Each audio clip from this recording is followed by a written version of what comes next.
How to enable dark mode in Instagram Edits app. I'm gonna guide you through the process on how to do it. Let's get started. First of all, on your phone, launch the Edits app. After you are in the app, make sure that you are logged in with your account. Now that you are logged in, head over to the settings of your app. In the top right corner, you can see your account's icon. Tap on it. In the settings page, you cannot see any options to enable the dark mode. So there is no specific feature to enable the dark mode in this app. Since your Edits app is connected to your Instagram account, even if you enable the dark mode in the Instagram app, it won't affect in this Edits app. So the only way to turn on the dark mode in this app is you can enable the dark mode in your phone settings. If you have the Android phone, you can go to your toolbar menus. From the top, you can scroll down, again scroll down further, and here you can see the dark mode option.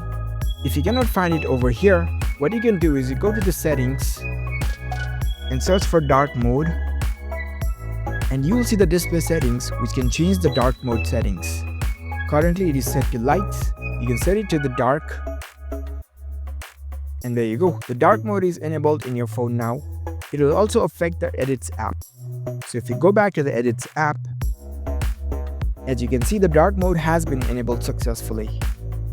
So that's it. That's how we can easily enable dark mode in the Instagram Edits app. If you found this video helpful, don't forget to give this video a thumbs up and subscribe to our channel for more tech tips. Thank you for watching.